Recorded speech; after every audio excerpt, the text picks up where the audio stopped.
Hello everyone, it's Maureen. What you're seeing is my loom, which lives in my basement. And I wanted to kind of go over like a brief history of fabric. Now, the oldest clothing item recorded is a linen tartan dress from Egypt's first dynasty about 5,000 years ago. Pants were found in a Chinese tomb where were made about 3,000 years ago, while a 1,700-year-old sock was fished out of a landfill during an archaeological expedition in the Egyptian city of Antipolis. So, clothing's been around for a while, and from what I recall reading, there were even fabric scraps found and evidence of clothing back to like the Neolithic period. So people have been clothing themselves for centuries. Which means that not only do you have to spin thread, you also have to organize all of that yarn into something woven that you can sew into clothing. So this is what my loom looks like without having anything on it. And we'll go over some brief parts here. I did do this in an earlier video, but it was sort of so up close it was hard to see. So what we have here is a 4-shaft loom. What these are back here are the shafts themselves. Let's see if we can see how that moves up and down using this device. And on the shafts, there are individual metal pieces with an eye in the middle called heddles. So these are metal heddles, but there are looms that use fabric heddles. And there's basically a little bit of a weight here, and these are the controls at the top that allow the heddles to move up and down.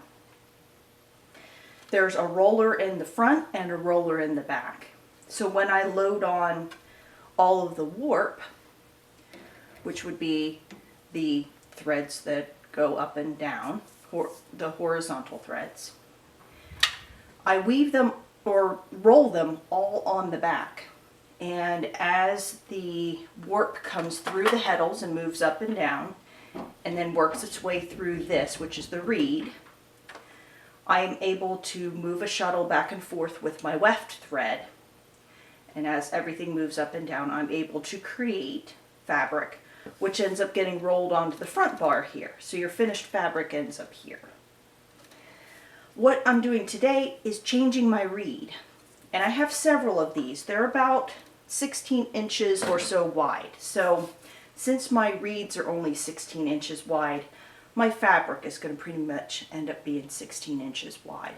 I could probably find some wider reeds eventually, which for this loom it's 22 inches wide. And what I do is I measure the opening basically here on my reed bar. And these reeds that I have in hand here, this is a 10 dent reed. So you can kind of see my hand through it and the spaces on it. And there's some that are very fine, like this is a 20 dent reed. It's a little harder to see my hands through it. Let's see, this one is only 15 inches wide. This is a 12 dent reed. The numbers are normally on the side. And then this one happens to be a 18 dent reed. So I have quite a selection here. And what I'm trying to do basically is change out the reed that I have already in here, which is a 5 dent reed. So on my beater bar here, there are wing nuts. And I just loosen those up. I'm not going to take them completely off, but just loosen them up. And this top part comes off. I'm able to take the 8 or 5 dent reed out. And I wanted to put the 10 in.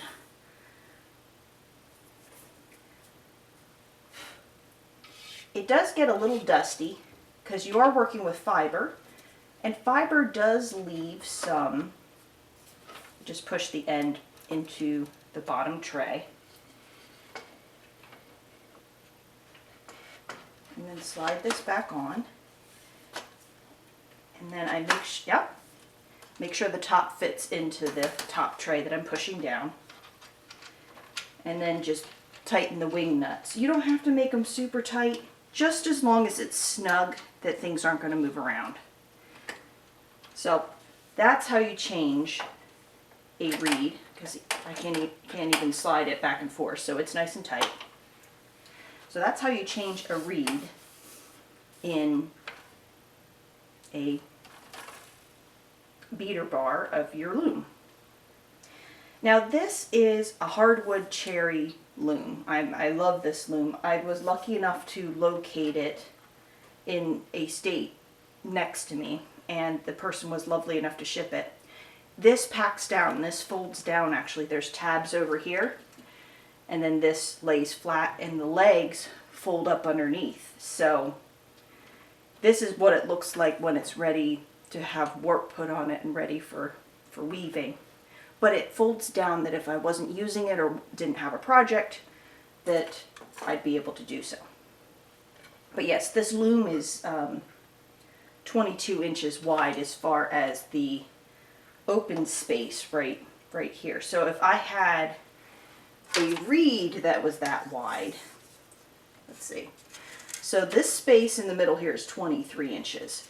So you'd probably be able to get away with a 22-inch reed or so in here to make that width of fabric. The width of your fabric is determined by the width of your loom pretty much, and your reed and heddles also.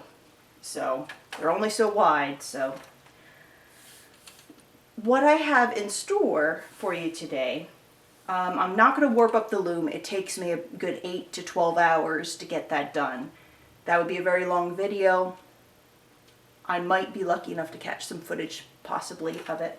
But I wanted to go over the things that one has to take into consideration when planning a weaving project.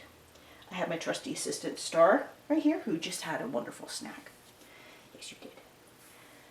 And what I have over here, this is what my warp is going to be made out of for this upcoming project. It's a 90% wool, 10% alpaca yarn. It's a 2-ply yarn. And my goal is to basically make 16-inch wide fabric so I can make it into another waistcoat. But this time I'm doing blue. So this is what I have. This is going to be my warp. And then this is what I just recently spun. And if you've been following my Instagram, this is what I've been doing with that. So I've got this beautiful, beautiful blue, and it's spun up into a very beautiful yarn. I'm so excited to use it. This is what's going to get loaded onto my shuttles. It'll be my weft going back and forth, the horizontal threads. But I also have other colors to consider. These are some cones of cotton yarn that I was also that I found in another shade of blue. So this is more like a somewhat of a colonial blue. This is a bit like a dark, not quite navy, but almost. And this is even in between those. The reason that I get the cones is because that's how I can plan my projects. I like to use a commercial yarn that will hold up to the tension that the loom is going to put on it. I have over here, which I can show you, this is a project I'm currently working on my little sample loom. This is a Cricut loom that's about 10 inches wide or so. 10 to 12 inches wide, something like that. Actually, let's measure it to find out. So the width is 11, so it would be 10 inches of weaving. Yeah, so it's a 10-inch loom. So 10 inches or so here. It's technically 11, but you want to give yourself some room. You don't really normally weave the entire width. So this is what I created for my sample of fabric. This is wool, the warp is wool that I actually spun, as well as the weft. These are all single pieces of spun yarn. Nothing's doubled up, nothing's plied. So because of that, what's happening here, you'll see there's some knots and a little bit of inconsistency. So I'm able to still put this under tension, even with single ply pieces. I'm still able to create a fabric. I just have to be careful of my warp shredding and then retying. And the knots do show up a little bit in your finished product. But what I'm going to do with this when I'm done with it, I'm going to full it. So I'm going to beat the crap out of it, basically. And it will felt it up a little bit, which will also make the fabric a bit more solid. It is pretty solid as it is. So, and we're getting a good amount of fabric on there. So let's see here. So I have my ruler nearby. What's our width? So this is about 3.5 inch wide fabric. 100% wool, a white weft, which is this, and a gray warp, which goes this way. This kind of loom doesn't have all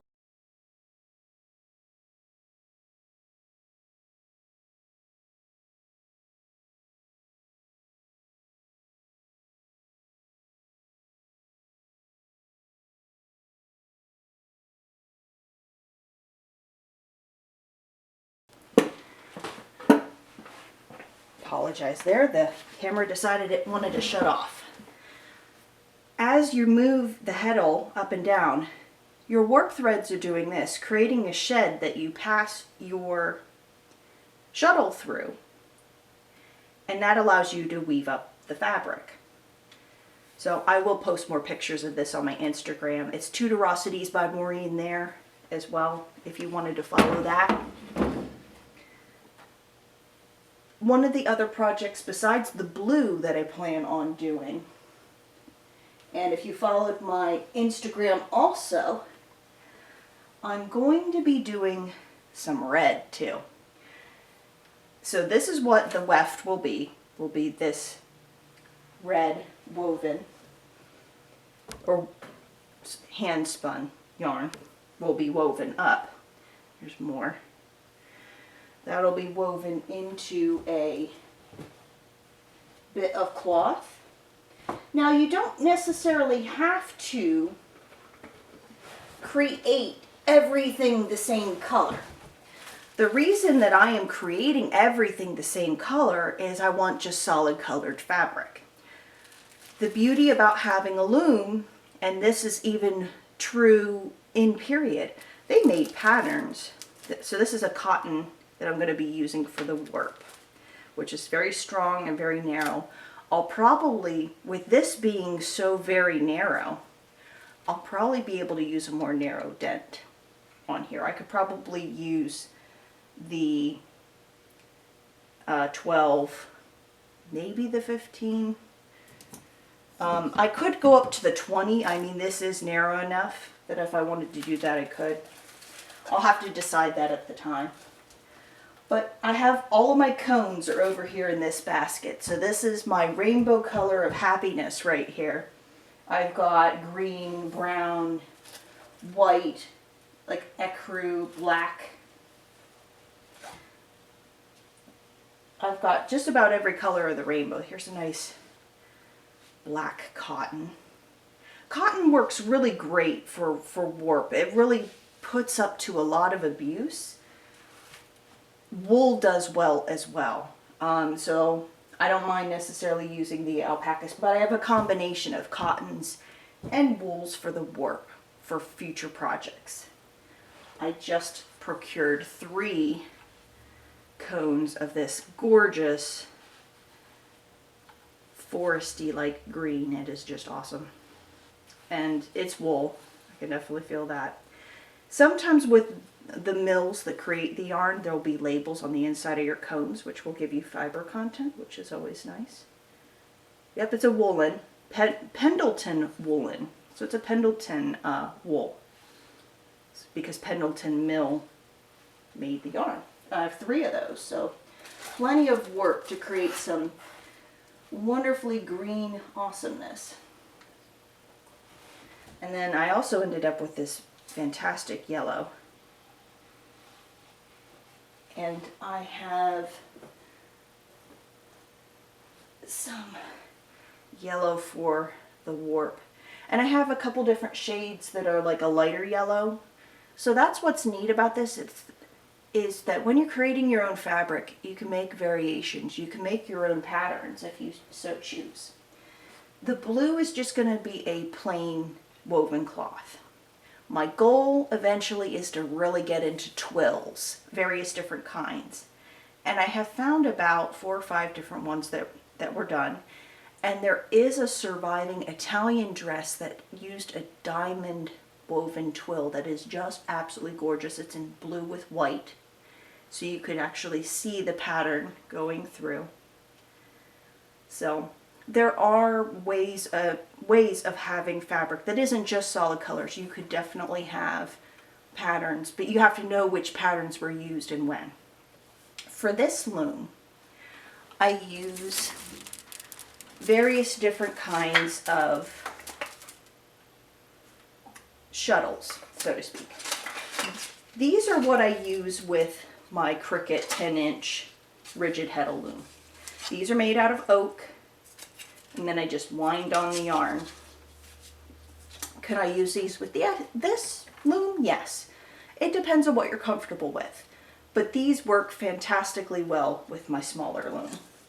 So that's what I do with them. But you can do what you like. This is my biggest shuttle. And these are what are considered boat shuttles. So this particular one has one slot on one side that if I only had one big single spool on it, that I put it through this hole. This is made of maple wood, I can tell. Or there's a double slot that if I put two smaller spools on this, they could lay side by side and come through this. So this is one of the first ones that I got. I think there was 1 or 2 shuttles that came with the loom, but there wasn't many. So I ended up eventually getting these on eBay and Etsy. And I just lucked into that. I looked recently today for different shuttles. And I'm seeing a lot of vintage ones that the wood's not necessarily in good condition. You want to make sure that the wood is in decent condition. This one is made by J.L. Hammock Company, Cambridge, Massachusetts, or Newark, New Jersey. It has just a little hole. And then a lot of these are spring loaded, where there's little springs on the inside of the holes. And you just push down, open it up, put your spool on, and then push in again and hook it back in. That's exactly how this one is.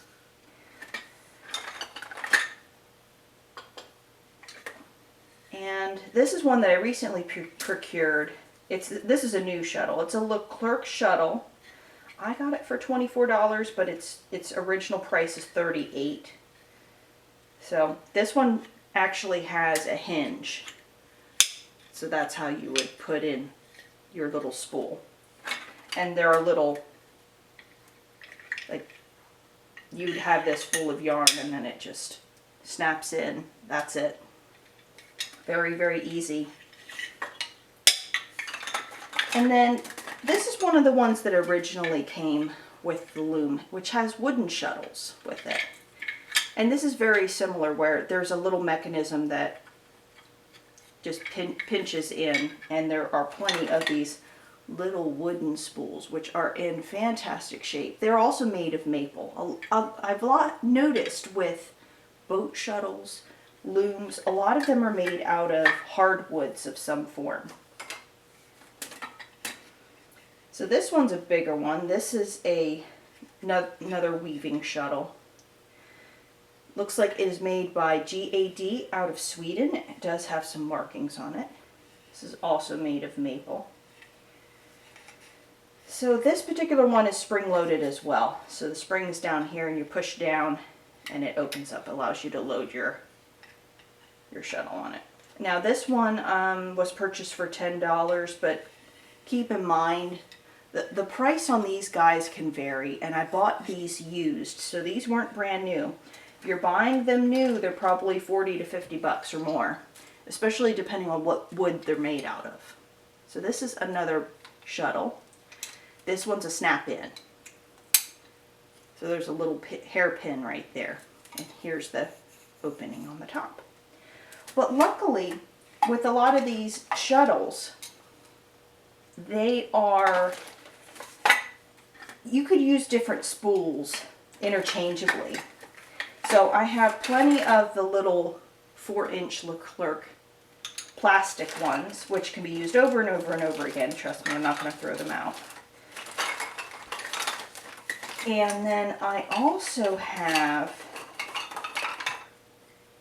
I have 3 of the little ones, and this one I use for this big shuttle right here. This one I use for this. That fits in there.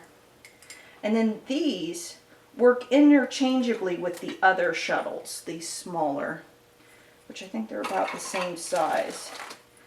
Yeah, they're pretty much 4 inches as well, just like the plastic Leclerc shuttles. I do also have some longer ones that I can use with my bigger shuttle. So I have, let's see, 5, and this one would fit, so technically 6 that would fit the bigger one, and like this would fit this boat shuttle. So some of them can be used interchangeably, yet again, just depending on which size the opening of the boat shuttle is compared to the spool that you're putting onto it. So those are my boat shuttles. This is one of my personal favorites. I just love the shape of it. It's kind of big. When I'm doing 16-inch width, I wouldn't want a shuttle that's any bigger than this one, because I'm really only doing narrow width cloth. Try to organize all these guys here real quick. But yeah, I got 2 of these shuttles recently, so I really only had 4 to start with. Now I have 6 in total, which is very nice. To be honest with you, unless I find another big shuttle like this one, I probably won't be buying any more boat shuttles, because this is pretty good. I might buy more spools though. See if I can find any more spools for this guy right here. So I like the boat shuttles on a larger loom. I find them much more easy to use compared to a flat shuttle. But you could use either or, as I said, that's personal preference. This is a beater stick. On a bigger loom you have your reed, which is on a beater bar, which could be used to narrow down your weft into your warp. I use this on my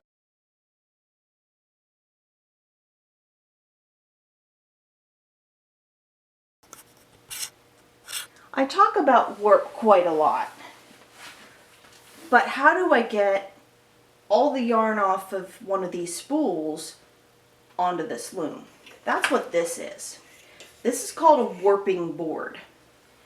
And now this is what we call a 6.5 yard warping board. What it basically does is that you start at one end and you zigzag all the way through, and then you make your cross sort of up here in the middle. And what you're doing is basically trying to keep your warp threads organized, that when you put them onto your loom, you're not going to end up with tangles. There are warping boards that are bigger than this, longer than this.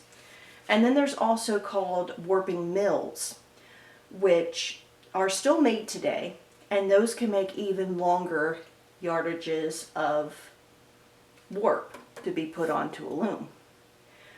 6 to 10 yards is about all the further I would want to put onto this particular loom here. When I made my woven jacket last time, that was about 6 to 8 yards or so that ended up being created. I'll have to check my notes. And it was 16 inch width fabric because my reeds were 16 inches. With that, what ended up happening is I had a lot of bulk, and it did pare down when I wove it. It does shrink up a little bit. That I didn't want to stress my frame of my loom by creating too much warp for a project. So for this loom that I have that's 22 inches wide, I can make fabric up to that width. I wouldn't want to have any more than 6 to 8 yards worth of warp on this, because that's about all the more bulk that these rollers can really take. So when I purchased my warping board, I made sure to pay attention to that as well. So I made sure that my warping board was going to be the right amount for this loom. Do I plan on getting a wider loom? I would like a 36 to maybe 40 inch wide loom at the most. But right now I don't have any room for a second loom. And I have to decide, there are other kinds of looms out there, like a jack loom, which normally uses treadles on the floor instead of mechanisms at the top like this one does. And I'm going to have to decide whether or not what kind of loom I want and what kind of mechanism that it has. So I'm going to take my time shopping for one other loom that's 36 inches wide, so I can have basically a yard long and a yard wide, and however long I want to make the warp. I figured that that would be a nice size to have, but I wouldn't want anything wider than that, just because space is at a premium. And to be honest, what you're viewing right here is my fiber arts workshop, really.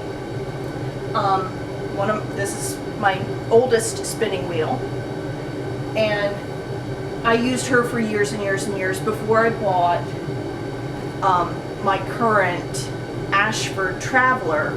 And then I also have another wheel which is down further, which I use for, because the bobbins on that wheel are very wide, I use that for the flying process because those spools are just so big. So now that I have those two other wheels, this one tends to just be here for decoration more than anything else, but she still is quite loved because she's my first spinning wheel. But that's more or less it on the upcoming weaving projects that I have that are going to create fabric to be able to make some more Tudor waistcoats. If you have any particular questions, please leave them in the comments, or you can contact me via Instagram, which is Tudorosities by Maureen, which is also linked in the About section on this YouTube channel. I appreciate you taking a little journey with me for the general history of fabric and clothing, what I'm going to be creating in the future. And stick around, we have crafty goodness here at Tudorosities. And I will see you in my next video. Have a great day. Bye-bye.